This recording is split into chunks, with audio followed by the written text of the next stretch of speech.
Good morning, everyone. I like the game they play in the chat. Who's it going to be today? Of course, it is the classic duo of Doobie and Kyle today, as it is every Monday through Friday at 9:30 a.m. Pacific time as we do this. Right, Kyle? How you doing, Kyle? I'm doing well. I'm at Saratoga Springs right now. Oh, cool. Oh, you got a mirror behind you. It means we can see the rest of the room. My name is Doobie Mosley. I am the co-founder here at Laughing Place. That is Kyle Burbank, our executive editorial director. And you were in Florida. We'll get to why you're in Florida later. I think we can. I assume we can talk I about can that. mention it. I think I don't actually know.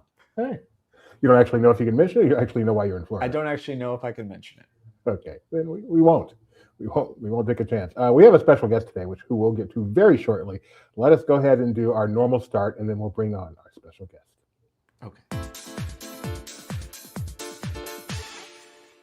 Backwards to how I did it last time.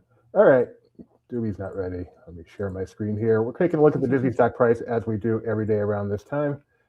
Uh, It was at 112.15 last time we checked. I feel like So let's see where it's at today. we should not do this every day anymore, just as a protest for their boring investor relations page now and being 20 minutes behind. Anyway, 112.15, as you said, they're now at 110.94. So the stock is falling.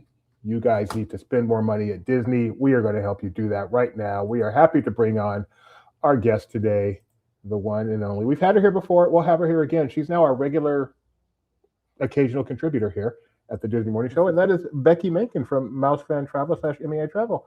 How you doing, Becky? I am doing wonderful. Twice in 1 month. I think this is a record. It's exciting too. I like having Becky on.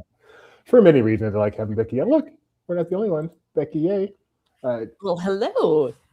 Nikki B, I know she mentioned last time her family was going to Disneyland, and I can see from her socials her family has been and perhaps still is in Disneyland and having a fantastic time. So thanks to Mouse Fan Travel for that. Got my Disneyland shirt on in support. But Becky, what are you here to talk about today? Well, I wanted to talk about something that's got me extremely excited because I can't go, which is, well, I can, but later, is the Adventure, the Disney Cruise Line brand new ship, the Adventure, is right now sitting in Port Canaveral, and none of us can get on it and see it. So I wanted to talk a little bit about it because it is so unique. And it's a huge ship, as you probably have seen from all the pictures that have come out from the external pictures, obviously, because someone said that the entire crew is under NDA and they can't post anything from internally. So it's going to be interesting when we actually finally can see it.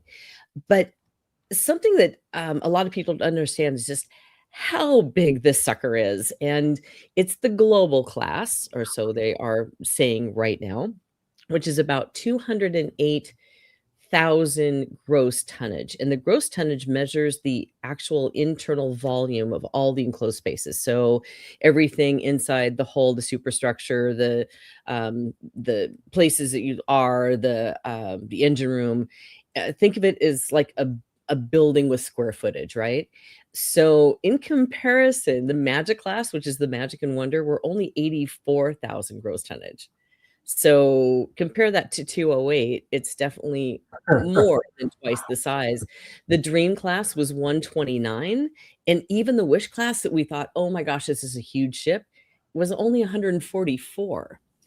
So this tells you just how many staterooms. I think there's a little over 2,100 staterooms on board from max capacity of about 6,000 to 6,500 guests. Woo! I know that's a lot of people. And the Wish class / Triton class is only 4,000 in comparison. So I So know it's this, not. I know. I'm sorry. I know it's not as large as the largest ships out there, like the Royal Caribbean's Zootopia and such, but it's closer to that than it is to the Wish class, isn't it? yeah, so close but not close. The Utopia, yes, it's closer to that. However, the largest ship afloat right now is the Icon of the Seas or the Star of the Seas, which is Royal Caribbean going out of Port Canaveral as well, and they're a whopping 250. So those are extremely large ships. But the funny thing is, on those ships, you never feel it because the design is so well done. Waiting to see what happens with the Adventure to see if that is Yeah. the case too. But the unique thing is that it's going out of round trip out of Singapore, not meant for the US market, obviously. They're doing a couple of things, 3 and 4 night cruises, and they go to nowhere. They don't stop anywhere. They just leave from the port and come back. So I'm hoping that they have enough to see and do and keep you entertained, because a lot of Americans that are going over there, and we're seeing a lot, are doing back to back. Of course, which is Yeah. back to nowhere to nowhere. And it amazes me how much, I don't know if marketing is the right word, but I am seeing so much of this here in America. I'm on social media a lot, and there is so much social media about this ship. For a ship that's not going to do that we're aware of, a single revenue sailing out of this country and to come to Port Canaveral and let everyone see it without actually, it's just, I'm surprised at how much marketing. Do you expect, and are you getting a lot of Americans booking this ship? We are. We are actually getting a lot of inquiries. We've had some bookings, but I think we have more interest than bookings yet, just because no one has seen it, or they don't know what to expect when they get on board yet. I think once the word gets out and some media gets on board and the word gets out about what you can see and do, I think that that's going to ratchet up, because a lot of people are still very interested in going to Asia. So it makes a lot of sense, especially for those who are really big Disney Cruise Line fans. They really want to experience the latest and greatest that Disney Cruise Line has to offer. So it might be a one and done for a lot of people. I don't think it's going to be something you're going to do every year necessarily to go to Singapore, but I think that it is a great opportunity for someone who wants to see the newest that Disney Cruise Line has to offer. And it's certainly possible, at least by some measurements, that this will be the greatest of Disney ships. I mean, it's huge, as you mentioned. They put a lot into this. I know there were reports recently that they actually put in 50% more than they expected to, $1.5 billion into this ship. And the mystery is just so much fun. I mean, I see people who are on the ship posting on social media, but all you see is their face and nothing else. I'm here. No one knows what this ship is other than what we're getting through their own Instagrams and such. And I don't know, there's an excitement level there that we're not used to. Exactly. I did see a post from somebody not too long ago about the roller coaster that was on top of the ship, because they could see it from external, and watching the ride vehicle go around the coaster loop was pretty cool. So I'm not sure if my fear of heights is going to allow me to go on that. We'll have to see. I'm actually lucky enough to be able to go over there in April, so I'll be able to experience it for myself, or at least watch somebody else ride that thing way up in the air. But it's that type of innovation that, if it goes over really well, you could see on a future ship that does the US market. Who knows? For sure. We were talking about the secrecy earlier. Tony actually sent me a picture while we were talking. And he, as Kyle mentioned, he's been out to the port a couple of times to see the Adventure. And even when they have the gangway down, they have tarps up back there, so you can't see a thing as you take this picture. I'm almost surprised that Theme Park Review was able to get that coaster video. They didn't just shroud the whole ship in a big tent while they ran that. It's so amazing to me, and I understand why they like to keep things secret until the grand reveals, when everything is perfect. But normally, from everybody else except for Disney, you do see little leaks here and there about information about new ships. Not this one, and I'm surprised and unsurprised at the exact same time. So as much as I want to talk about the Adventure, because all I really care about is cruising, let us talk about some of the other offers that are now available from Disney. Sure. Yeah. And this is what is known as wave season. So typically for travel agencies and for cruisers, especially, that's why it's called wave season. It's typically because people have been together during the holidays, right? And they've talked and they said, so what are you going to do next year? And so everybody starts talking about what they're going to do for their family vacation. Right after the holidays, people start booking. So the suppliers, the cruise lines, all figured out that this is when people like to book. So they come out with their very best offers. So it gets a little busy January and February around the office. But the ones that are up right now, the best offers, especially from the Disney side, Aulani just announced they have a save up to 30% off for 5 nights or longer. Disney Visa cardholders can save up to 35% for most nights from April 10th to June 12th. For Walt Disney World, they still have their 2 nights free theme park days, 2 nights hotel, 2 night theme park tickets. There we go. Minimum 4 nights. For most nights, May 26th to September 15th. But that one you have to book by February 15th. So that one actually does have a expiration date on it. Disneyland has just released their save up to 25% for 3 or more nights, and that is most nights all the way through May 21st right now. Book by May 7th. DCL still has this interesting running save up to 35% off select sailings and categories. That's actually only for sailings right now, February and March. So if you have nothing to do in February and March and you can travel very quickly, they do have a lot, pretty much across the fleet, has some dates, some categories that are available for that 35% off. And then last but not least, MEI Travel has an exclusive that's only available through us, which is a Royal Caribbean promotion. I know you like to sail, Doobie. You get a free soda package for 2 when you book a balcony or above for select 2026 sailings. That has to be booked by January 31st. So if you're interested in traveling, right now is the best time to book something because all the suppliers are putting their best foot forward. See, I am very interested in sailing on Royal Caribbean, but soda package, what's that? As a Disney cruiser, we don't. Yeah. So we pay triple for that when we book our cruise, but then we don't actually have to pay for it separately. Exactly. No, some things that a lot of people don't consider. Yes, Disney Cruise Line does include sodas. Yay. Royal Caribbean decided to do more of an a la carte thing, which makes complete sense. So Disney Cruise Line has a premium price, and there's several reasons for that. First of all, a lot of revenue is garnished by alcohol and gambling on board cruise ships. Disney Cruise Line does not have a casino, so automatically they're going to bump that price up a little bit, and families aren't hanging out as much as they would like to in the bars, right? Baby in a bar. So they do have a premium price. Now, Royal Caribbean starts out here, Disney starts here, but as you start adding things, you can go add the soda package, add the drink package, add all of the premium specialty dining. You still kind of come in underneath the bar of DCL in many cases. So Royal Caribbean has just come at it with a different tactic to allow you to choose what you want to pay for. I personally don't drink soda. So for Disney Cruise Line, it's included, yay. But for me, it doesn't matter because I don't drink soda.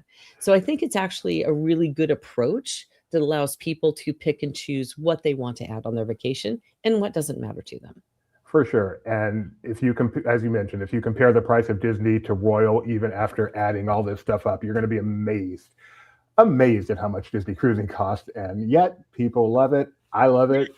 It's a great experience, and it's unique, and it's something that you can't get anywhere else. I mean, if you love the characters and the princesses and the magic and the things that they bring to life, it's an amazing experience and worth the investment, worth the value for a lot of people. Others that may not be so into the characters and not really be really big Disney fans, they might not want to pay for that extra cost of having that amount of characters and things on board that they're trying to, that's the value they bring. I was listening to a cruise podcast on the way to work this morning, and it was talked about a family of 4 who did their first cruise, their first Disney vacation ever. It was on the Disney Wish. They're not even huge Disney fans, and they just talked about the magic of meeting the characters. Their son drew pictures for all the characters for them to sign, going to Bippity Boppity Boutique, and you're just like, yeah, this is the fun part. Anyway, for people who are interested in booking a Disney or Royal Caribbean or Disneyland or Disney World or the Disney Adventure or pretty much anything else with the word Disney or a cruise related to it, what should they do, Becky? Yeah, there's a couple of things you can do. I'm going to plug one of my favorite tools. First of all, you can go to mei-travel.com. From there, you can hop over into Mouse Fan Travel, Universal Fan Travel, or into MEI. However, if you're a cruiser and you want to look at our prices and see, we've got a lot of exclusive pricing and exclusive offers that are available just through us. You can find that by going to bookmeicruise.com. And there you can look up any cruise line that we work with, see all the rates that are available. You can actually even hold it and book it if you would like right there. However, we get the notification that you've booked something. We assign one of our advisors, so you have all of our services as well. So that's one of my favorite tools that we have available, because a lot of people still like to get in there and kind of pick their own cabin and check their own stuff and do the comparisons themselves. So we're here to help you. after you've booked, we still watch for those lower prices and apply savings. Well, Becky, thank you as always for joining us. It's so much fun you're here because we get to talk cruising, among other things, and I like you. So hopefully we will do this again before too long. Well, thank you so much for having me. I really appreciate it. I love talking to you guys. I like watching the chat. So I'll be watching from afar, and hopefully we can schedule this again soon. Cool. Thanks, Becky. Well, Right. have a great day. See ya. I really want character blackjack on the, on the show now, though. That'd be fun. Goofy. Oh gosh.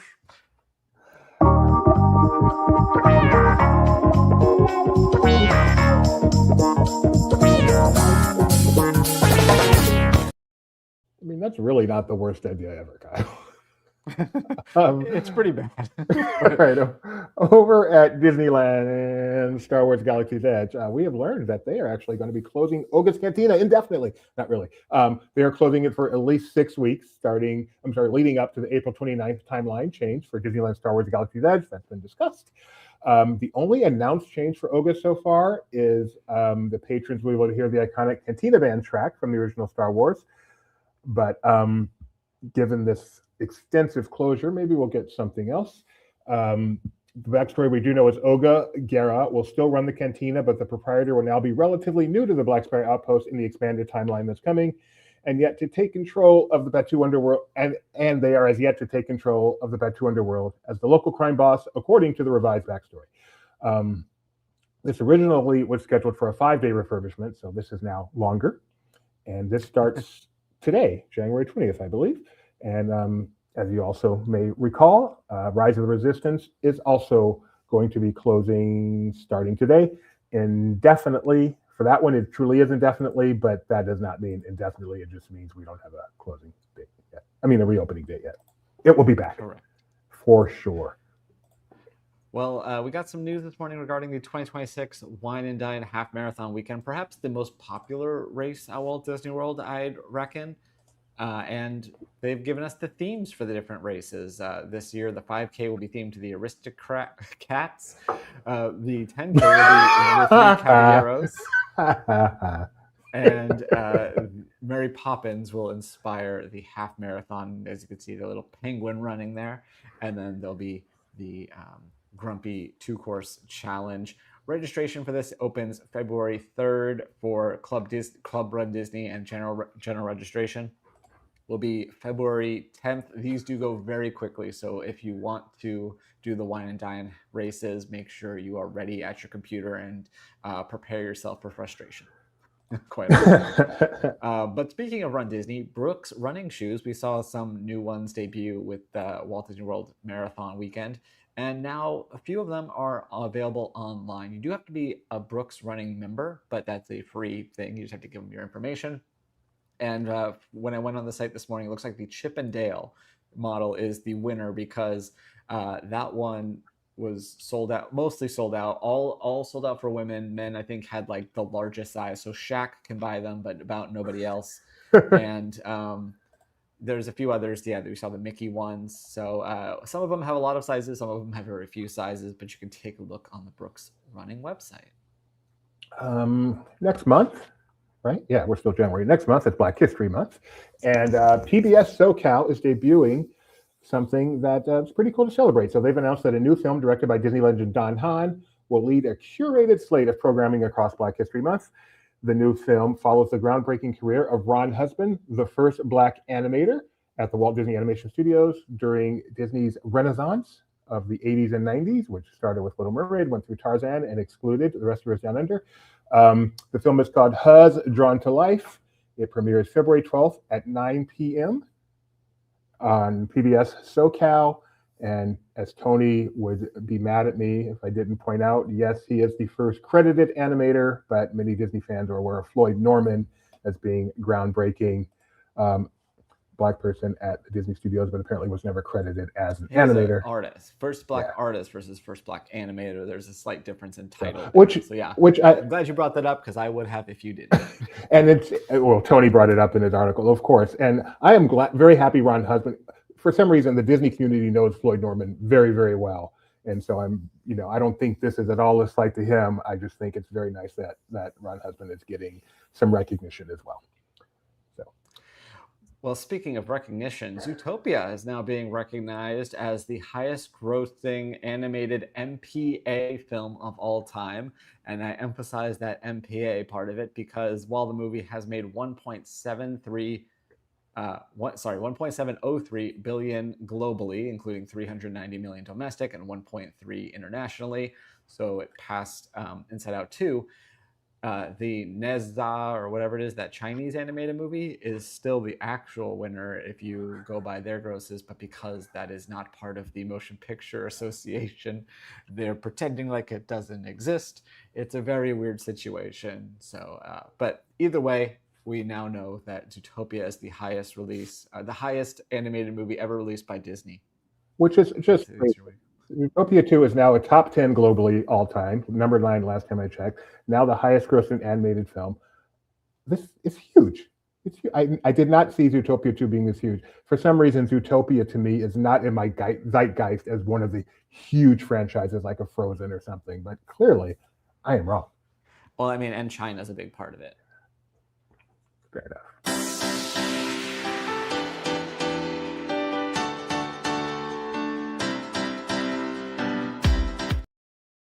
All right, we've reached the part of the show where we tell you what is on the Disney Plus Top 10, starting at number 1, Tron Ares, still doing very well. The 2 Avatars after that, Pole to Pole with Will Smith, hanging in there. I'm a little surprised by that. Percy Jackson and the Olympians. All right, guys. Agent P Under Sea, is this new? Yeah, those are some new shorts. All right, new shorts from Phineas and Ferb. Or is it just Agent P in this case? I don't know. You don't know. Fantastic Four First Steps. Spider-Man Across the Spider-Verse, Deadpool and Wolverine jumping into the top 10 for some reason, and speaking of for some reason, Princess and the Frog jumping into the top 10. How about that? It's because people knew that perhaps I'll be going on the Tiana ride for the first time tomorrow. Are you really? If it's not freezing cold. No. Get on the ride regardless, Kyle. You cannot pass it up. It's not like you're here every week. Go on the ride. I need to know what they you did think. give me some lightning lanes for my event, so maybe that'll be one of them. I need to know what you think. Okay. Well, I'm apparently seeing the inferior one first, but we'll see. And I've had my share of bad reviews. I still remember my first good one, though. Everything else in this production of Our Town was simply terrible. Joey Tribbiani was abysmal. Speaking of not abysmal, let us do Alex Rice review of Springsteen Deliver Me From Nowhere, title 4K Blu-ray review, Springsteen Deliver Me From Nowhere, A Quiet Triumph for diehard fans. No, I'm guessing it means for diehard fans, not diehard fans. This would be a little different. His subtitle, that's strong. Why it's one word and not 2 words. Die Hard is, the movie is 2 words. Gotcha. His subtitle, strong video, immersive audio, and a solid making-of feature create a must-own disc for Springsteen fans, and his conclusion. With excellent 4K picture quality, strong audio on both discs, and a substantial making-of documentary that enriches the viewing experience, this release feels tailored for Springsteen devotees and cinephiles who appreciate craft over spectacle.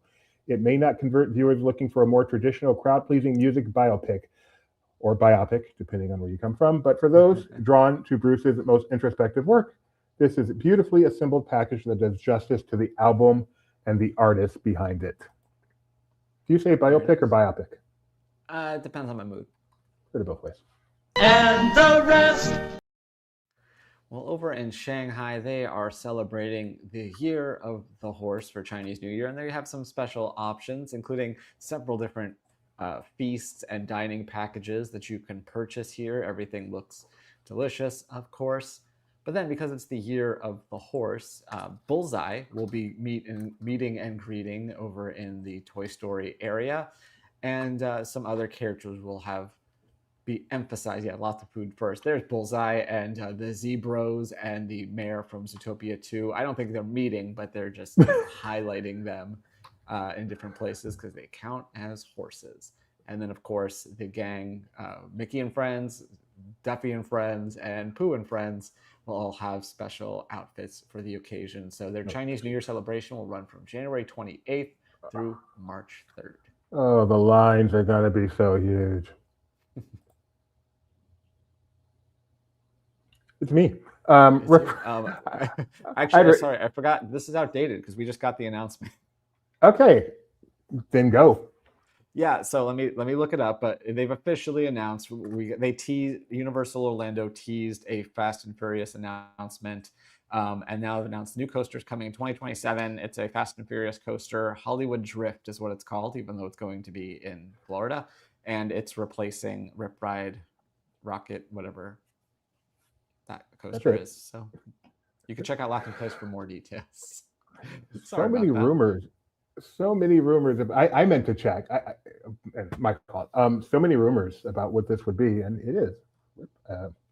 Fast and Furious. What you thought? Their biggest grossing franchise, if you can believe it. They decided, hey, we should have something based on that. That's not total crap.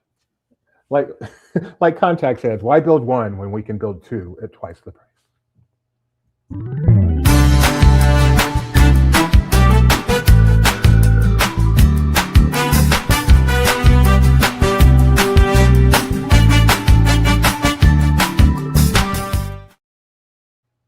Well, going around LP, it is recently the 25th anniversary of Lizzie McGuire on Disney Channel, and so our own Alex Reif wrote a retrospective about this series that you can check out over on the site. It's also the 20th anniversary of High School Musical, and there's a new merch collection, but they'll talk about that later today. Artist Spotlight, the Festival of the Arts is continuing. I'm going to hopefully see it in just a few minutes for the first time. But Riley put together a guide for some of the artists that will be there this upcoming week. She already has the first one up, so this is the next one. So if you're going to be around, you can take a look at that. And then also, speaking of the International Festival of the Arts, we have a roundup of all the things that you can experience there, including the Lorcana, which still is apparently quite popular. It keeps selling out each morning, even though it's a free event each morning. So, but if you're curious about what you can experience at the Festival of the Arts, you can go ahead and check that out. And then the return of the Laughing Place on Location series is back for season 2. I got to kick it off from CES. If you'll recall, I was over in Vegas a couple times ago. And there I am on the balcony of the Cosmopolitan overlooking the Las Vegas Strip. And so yeah, if you can see my adventures at CES, including eating a lollipop that uses bone conduction to play Akon in your ears and much more, including the Legos. That's probably more important than me eating a lollipop that you can't hear.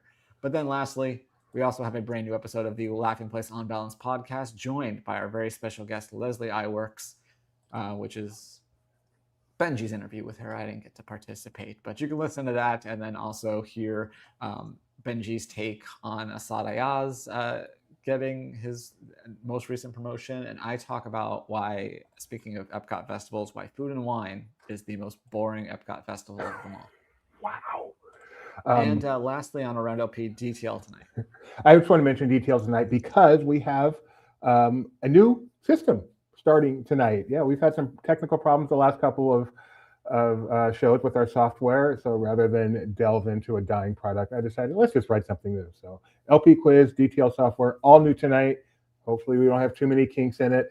We did do LP Quiz 2.0. Yeah, we did do a member test over the weekend. So I think we're feeling pretty good about it. Tonight, 7:30 p.m. Pacific time. Please join us and inaugurate our new LP Quiz.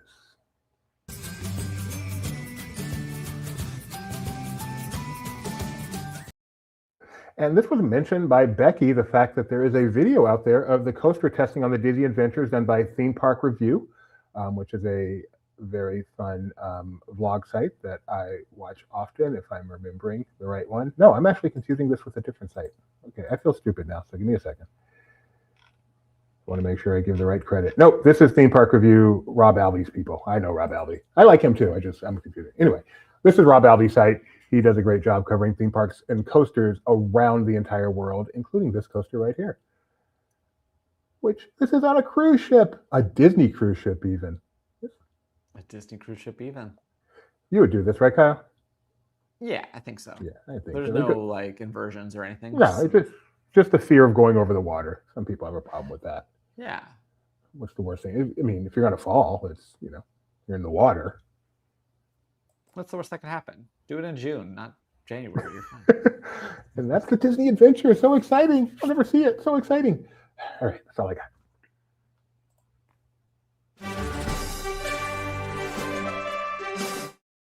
All right. Well, if you've been playing Sorcerer's Streak, you've noticed that Doobie is really, really bad at this and probably should eventually offload this to someone else. But I'm trying. So recently we closed out a couple of questions. Oh, so we're Tron doing Aries. Sorcerer's Streak now? Is that what's happening? Did you say this day? I'm sorry. This is how bad I am. Yeah, we're doing Sorcerer's Streaks. We're just. I thought you were, I mean, it could have like led into I'm- it because. And I am ready.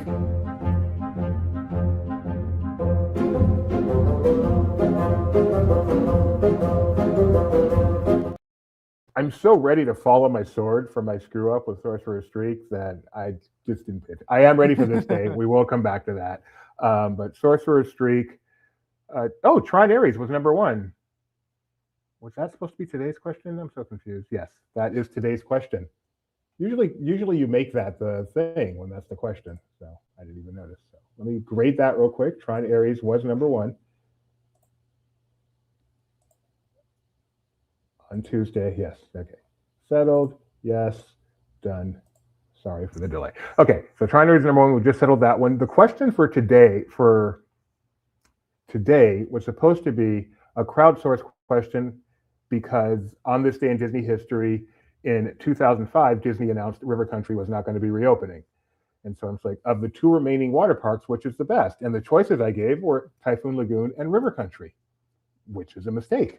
So I settled that one, as a draw, and I am now doing the question properly. I'm letting it expire tomorrow because some people had already answered, so they should get a new notification. So if you answered, please come back and answer again and answer the actual question, which is the better of the two water parks, Typhoon Lagoon or Blizzard Beach, expires tomorrow.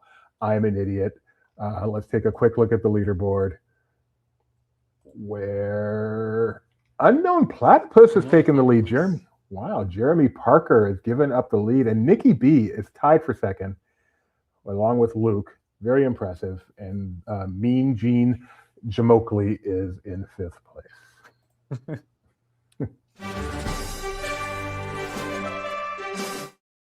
Hey, Kyle, you know what part of the show this is? This is the part of the show where you find out how smart I am or am not. That's right. It's not Sorcerer's Streak. On this day in 1962, this is just a fun fact, only 389 guests entered Disneyland on a very rainy day, and the park was only open for 3 hours. Wow.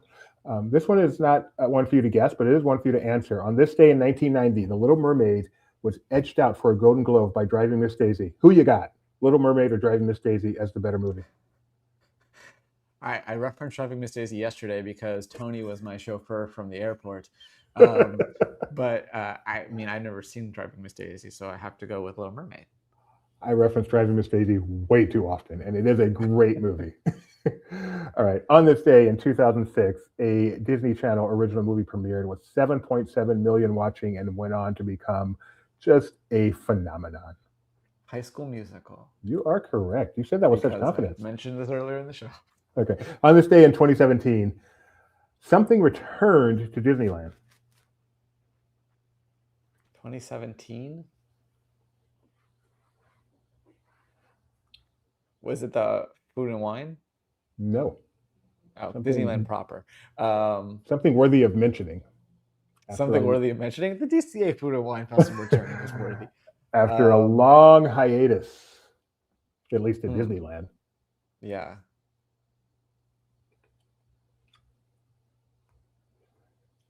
I mean, that wasn't EO, right? That's a great guess. It wasn't. That's a good guess. Yeah, I was like, that would have been earlier, I feel like way earlier. EO says the Rocket Rides. I don't think so. No, I wish.